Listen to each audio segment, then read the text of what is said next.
Hey guys, Gravender here, and welcome back to another episode of Marvel Contest of Champions, the best of the worst. Now, in this episode, we're going to be taking a look at Ant-Man.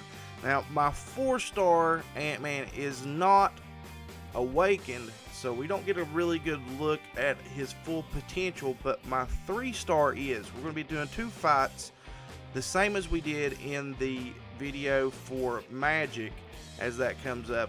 But let's do a little bit of a backstory here on Ant-Man. Now, this version of Ant-Man is the Marvel Cinematic Universe version of Ant-Man, which is Scott Lang. Now, Scott Lang was Ant-Man in the comics at a time, but the original Ant-Man was Hank Pym, who was actually in the movie itself as well, but he was older, and Scott Lang stole his technology and used it to his benefit, and eventually became the hero Ant-Man in place of Hank Pym. So, to me, and I really like Ant-Man when he first came out because of the fact that Ant-Man, the movie, is my number 2 favorite Marvel movie of all time. But what really makes him special to me is his Pym gas control. Ant-Man subtly alters his size during combat, reducing the impact of enemy attacks. Now, we'll get a better look at that when a 3-star pops up. He doesn't have a lot of abilities other than that. The one that most people really hate is the fatigue. Now, fatigue comes off of your light attacks, and it stacks. But where the benefit of fatigue comes in is in the special attack 2. When he converts the fatigue into poison. A poison that does 91% of your attack as direct damage, and that counteracts willpower for the most part. It doesn't counter it completely, but it does enough damage that willpower doesn't have that big of an effect on it. And it completely counteracts the fatigue that everyone seems to have the most problem with. And that's why I like Ant-Man so much. Now, I don't get so lucky in the fights that we're going to see coming up here in just a few minutes, and get a champion that has willpower to kind of show off that effect. But you get the idea. The biggest things that Ant-Man has going for him is his Pym gas control signature ability,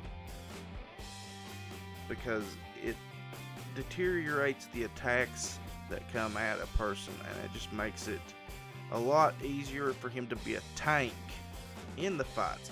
It's easier to last longer in the fights. He's one of those tedious champions that you just have to take your time with and play to the benefits of the character, and a lot of people just don't like that about him.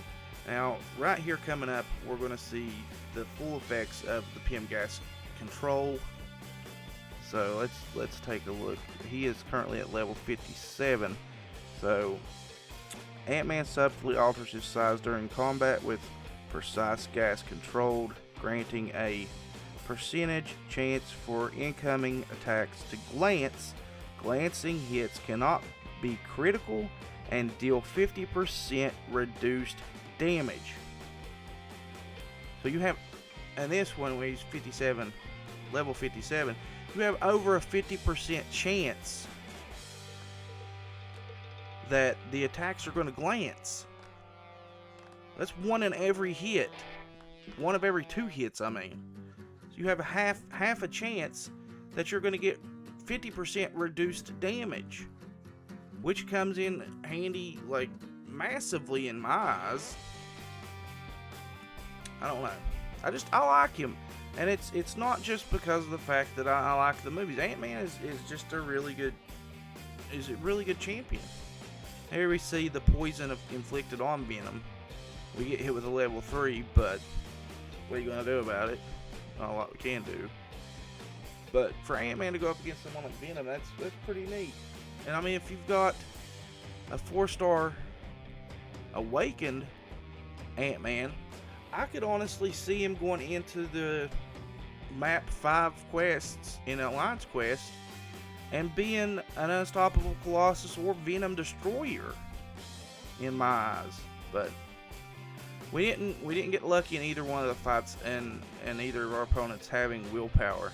But right here you can see, watch.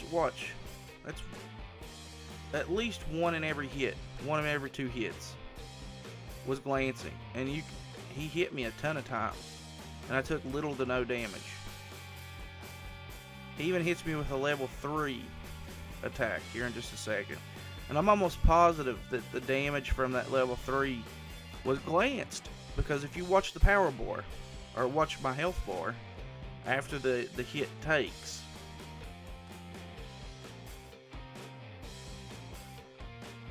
well, maybe not. I thought it didn't take a lot of damage, but I guess it was just perception of being in the fight rather than seeing the fight recorded. But alright guys, so that's Ant-Man, the best of the worst on this episode. He's a really good champion in my point of view, and I just don't think he gets the love that he should. But that's going to be it for this episode, guys. Remember to like, share, comment, subscribe, and we'll be coming back at you with another episode of the best of the worst in a couple days. So, later.